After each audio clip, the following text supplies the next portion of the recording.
Okay, so we're now third in a podcast list. With over 5,000 views viewing that page, so hopefully there's a few more new people listening in. Yeah, I don't know where these stats come from. Hey, I'll take it. Well. Top 3, guys. Woohoo! Right, let's start it then. Yeah, play the music. Da, da, da, da, da, da, da.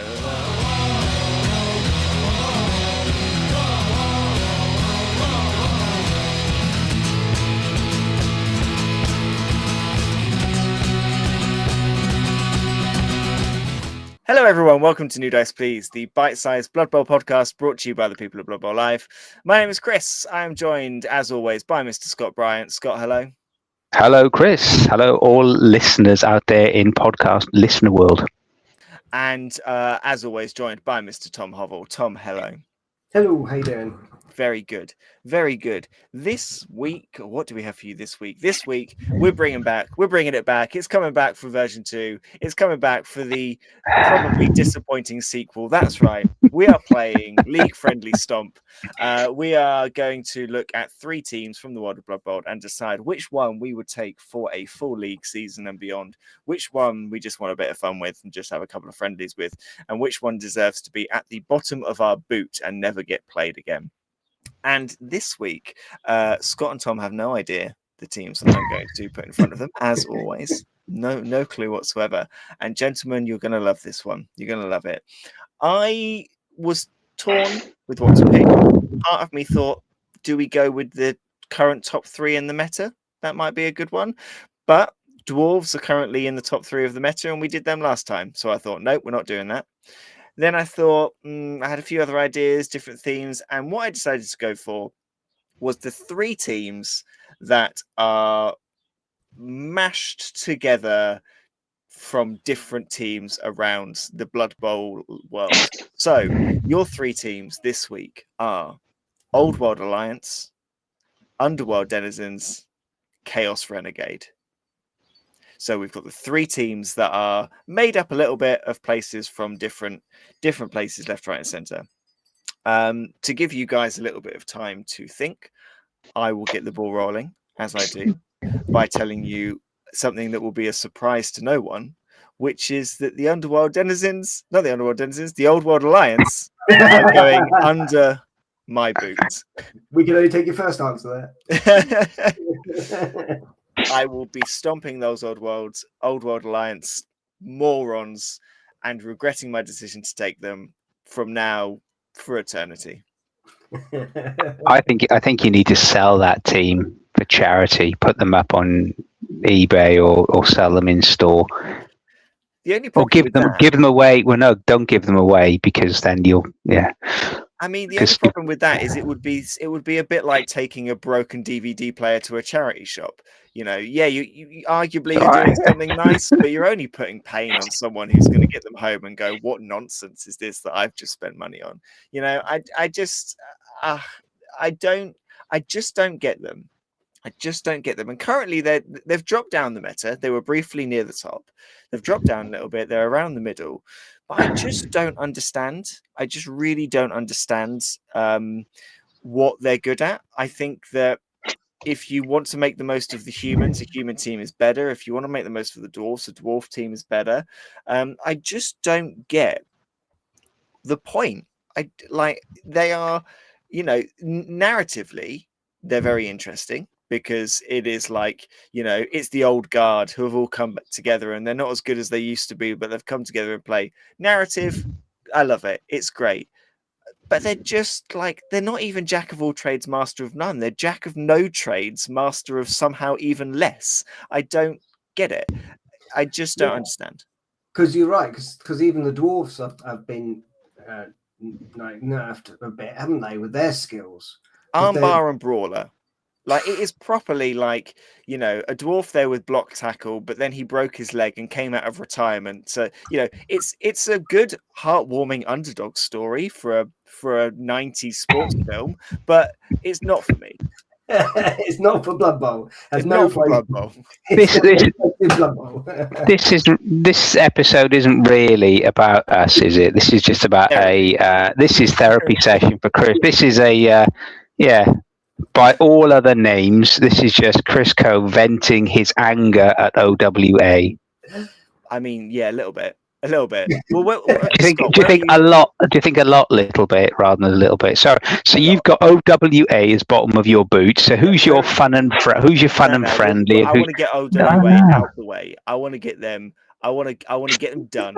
So where are you I'm not even bothering. I'm not even going to bother even looking at the box. I'm not even going to bother looking at the GW web page or I wouldn't even go to a third party website and say, hello, can I have a look at your STLs or even your printed versions as well? I wouldn't even give them the time of day. They're just like, nah. It's just like someone had a thought in the pub after a couple of glasses of shandy and just thought, oh, I know, let's make an extra race. Oh, what are we doing, Games Workshop? Well, we've got Death Watch for 40k that mixes them all up. Crazy. Let's do that in Blood Bowl. Yeah. No, stop. No. It's one of those episodes in life where people, to quote the great, the great man from Jurassic Park as well, Ian Malcolm, just because you could do something doesn't mean you should. There you go. I'm so glad. Last time we did one of these, we immediately all fell out, and I'm so glad you're on the same page. Tom, please make this a hat trick. So just one thing before Tom does. The other thing that puts me off OWA is seeing how much angst and pain and possibly therapy bills they're going to cost you in the next several months and years, Chris. So that's also a big no-no. So Tom, are you empathetic? That's good. I like that. No, just a limited bank balance for therapy. So that's it. Right, Tom, go on. It's 3-3 on that. Under the boot. Yeah, absolutely. I don't understand what they're doing. The only kind of thing you could potentially say is, well, we'll just swap an ogre for a tree man. But can you have both? Can you have both an ogre and a tree man? Nah, it's one or the other. Yeah. That's not even nice. You can look at the other. You look at like Chaos Renegades, which you mentioned there. You can have multiple big guys on there, on that side of things. Whereas this, you would think, oh well, at least we could have both, and then you've got one that could be throwing the halflings around, and another one, blocking everyone left, right, and centre. It's a confusing team. Agreement across the board. Look at that. Yeah. A podcast. Is that controversial? This is controversial, demise, isn't it? This is it. We have now alienated all OWA players out there who are above us in the meta, just to remind ourselves in terms of our level of abject banality in terms of our skill there. So I think we've just alienated, like Top Gear alienated all the Mexican people. We've just now alienated all the OWA players in the world ever. Sorry, OWA. OWA players, tell us, drop a note into if you're podcasting, don't drop us a note. But if you're on the YouTube, drop us your comment, send us an email. We'll tell you how to contact us later. Yeah, so if they're bottom of your boot, what are we missing? What spice are we missing in our lives that need us to take OWA? Well, okay, Tom, let's stick with you then. You mentioned Chaos Renegade. Are you having a friendly fling or are you having a league run? I'm going to go for a league with them. Okay. I think they've got some. They're more than just a tournament team to me. I think there's some really interesting players in there. Like I say, you've got players like the Dark Elf in there. You've got a little bit of everything.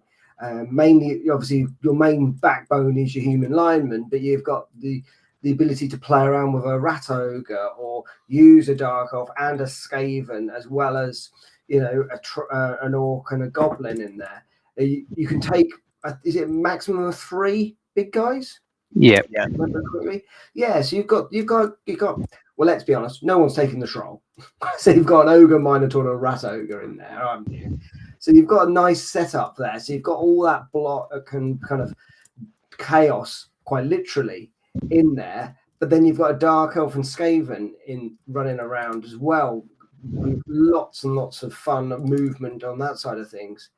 So for me, Chaos Renegades for League. on the basis that you can really get some nice skills up on a lot of these players quite quickly, I reckon. Okay, Scott, are you also going for the league with these guys? I'd like to, but no, not for league. I like to. I like the idea of Roga, Ogre, Minotaur, Troll. Actually, that sounds a bit like a 1960s folk band, doesn't it? And now introducing Roga, Ogre, Minotaur, and Troll with I can see them easy dancing tunes. around a maypole somewhere on a village green. Why wouldn't they?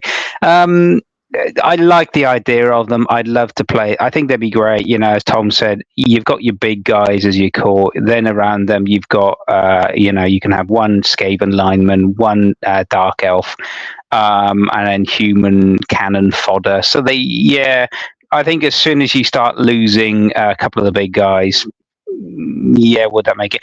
And then I just think for the longevity and the build, I think Underworld Denizens, even though swarming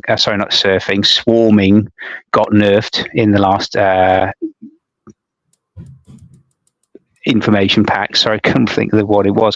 In terms of that FAQ, I couldn't remember. It's been a long day, children, at work. It's been one of those days. In terms of the last FAQ, I know they've gotten nerfed on that, but I still would take them.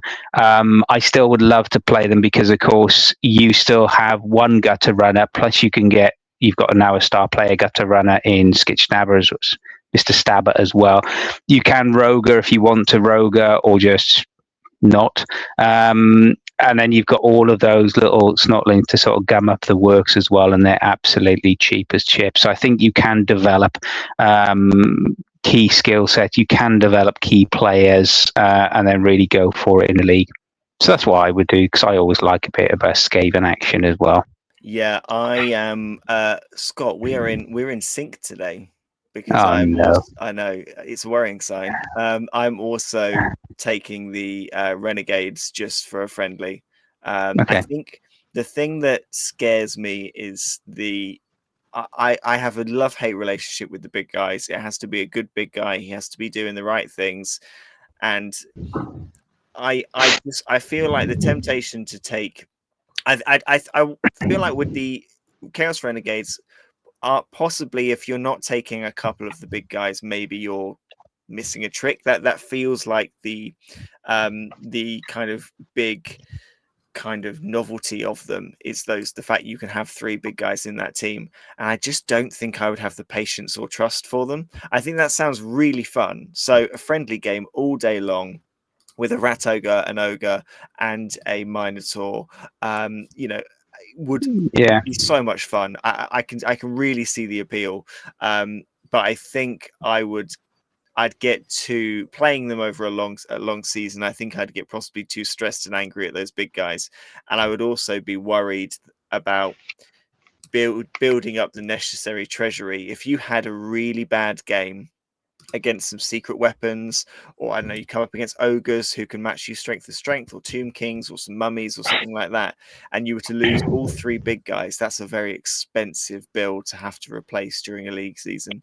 So I think that just worries me a bit. But I do think they do look like incredible fun to have those three chaotic, big guys at the front. I've seen in previous seasons of our own league, them being taken and the three big guys being put to really good use. So I can see the appeal much more than OWA, but not enough maybe to put the whole league season into it. I think for Underworld, for me, I'd be interested to see what Tom's thoughts are with Underworld. But as well as having a relatively cheap core base, that means then all of a sudden you've got access. We've mentioned Skitch Stabber earlier in terms of 120k, but then for 200k then, or 210 I think it is, you've got access to Hack Phlegm as well. So all of a sudden, you're going to have inducement money to play with. I know they're 70k each in terms of rerolls, because I've just looked in the book. Not that I've got, as the quiz will prove, I don't have an exceptional memory for all things Blood Bowl knowledge. Sorry, Justin, I've let you down again. But I think for me, that's what would make it interesting, because you can adapt that team to whoever you're playing as well. And they can go all day if they want, killing 6 or 8 little snotlings, that's fine, and some goblins, but your key players are there, and I think you can seriously develop them. and have a lot of good star players. Tom, why Underworld? Why aren't they your full league? For me, it's the strength.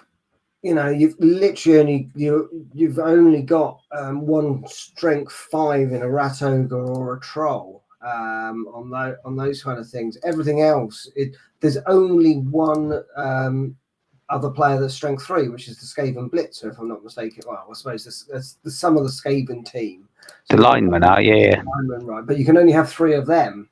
So you're really kind of filling up your team with goblins and snotlings. So I suppose they can gum up the works, but that kind of doesn't protect as quick much as, as soon as that gutter runner is taken out, you're starting to look a bit slow and a bit kind of problematic. And equally, because of the strength, you're likely to get a lot of injuries. So for me to think about how I play, which is badly, I find that I don't sugarcoat it, Tom. Yeah, I can't even keep a human thrower alive for any particular match. So I'm constantly having to buy players.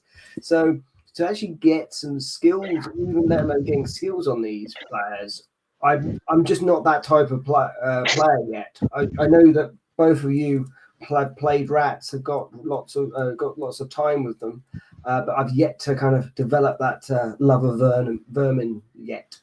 I think it's the rats that sell it for me, because the gutter runner, the pair of the gutter runner and the thrower, you can only have one of each in the team, but the pair of the two is arguably the best passing combo in the game. And I love this game. I absolutely love it. I think that's what I love about Skaven, and what I like about the basic human team is how good they are at passing. And I think you're right. Like, I think you would have a lot of attrition. You'd lose a lot of players. I think that's why the snotlings are maybe sort of a benefit to the team, because your team value can stay quite low. You can go maximum on the snotlings. Yes, you can't swarm anymore, but you've got that 2-up dodge to kind of work their way in, so that if you do want to kind of make a break with the gutter runner, get to a good place to do the throw, the snotlings can kind of gum everything up and force a lot of dice rolls to stop you. But I think, it's probably a team, maybe a bit like they're kind of like stunty without being stunty in a way, aren't they? Like you almost have to go in with that mindset of, I'm gonna lose a lot of these guys. As long as I keep the Skaven thrower, blitzer, and catcher alive, everyone else is replaceable. So I get your point there. It's kind of possibly high risk, high reward, and the swarming has made that more difficult, but it was the right call. Cool. Well, and there ends the lesson. We've never been on the same page quite so much. Like only mine. Is it me, or does it leave a bad taste in your mouth? Or I don't know. Like it just feels a bit. Very quickly disagree on something before we end, but I can't immediately think of anything. Well, we all know that, in terms of big guys, you don't need 3 big guys or you could have 3, I suppose, with the chaos. So I think where Tom says Underworld, Denizens, because they're not strong enough. I think, if you could get the Rat Ogre, and if you could at least get maybe Brawler on him, as we talked about earlier today, Tom, in terms of having a big guy, so you could at least avoid having the one both down a result on the block, and obviously not on the blitz. You can do things to make him a bit more impregnable, which is good. I know the armor 9 is a bit of a maybe should be armor 10, but I think you're missing a trick here, Tom. And you don't have a box of them on your shelf, do you? There's always space on your shelf. Well, Skaven, I've got them up there. Yeah. You've got Underworld. Oh no, not Underworld. I've got everything to make Underworld. Just buy a box. It's easier. Save yourself the hassle. Make life easy on yourself, Tom. Okay. When you go on holiday, explain to customs why you've got little plastic figures, and yes, that snipper is that plastic snips. They're perfectly illegal. They're illegal. They'll be fine. I'm sure it's okay for me to glue them together on the plane. Paint them as well. People, they'll be fine. Just fuss over nothing. Just as long as no turbulence, that's fine. Yeah. My old world team are made up of spare humans, dwarves that I had, so I didn't spend any money on them, and I'm so glad, because if I'd spent money on that team, I would be livid. It's bad enough that I spent time on it, but I'd also put money into it. I'd be furious.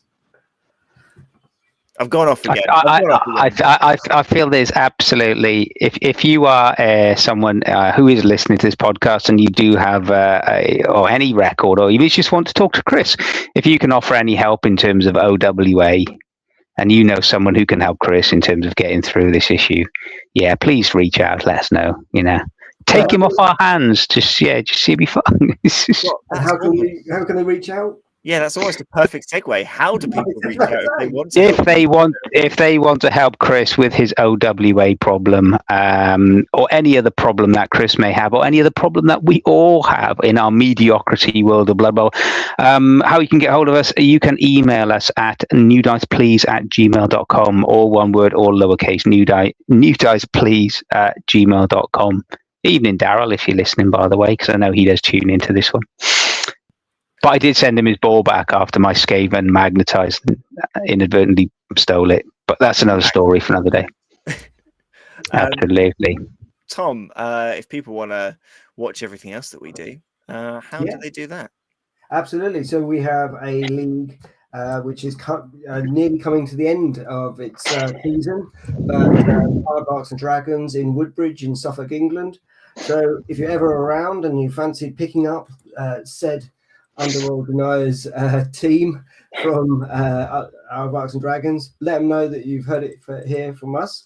But if you want to watch our games, we are on YouTube and on Twitch on Blood Bowl Live. Just on that, Tom, I think you need to put a legal caveat in there. So if any listeners or watchers do make their way to Woodbridge, Suffolk, and if they do go into Aardvarks and Dragons and see the glorious owner, Mr. Scott Phipps, Scott's reaction if you mention our names, that's something you take that risk at your own, on your own head. Yeah, you'll get a negative discount. He'll add a cost. Yeah, and if he asks you. If he does ask you, are you there to settle up the tab? Just don't worry about it. It's fine. It's all perfectly above. Yeah, absolutely. Thank you very much, Scott. Thank you very much, Tom. Those were 3 very thorough run-throughs of those teams. We will be back next week with more idle ramblings from our world of Blood Bowl. Thank you very much, everyone, for listening. We've been New Dice Please, and we will see you next time.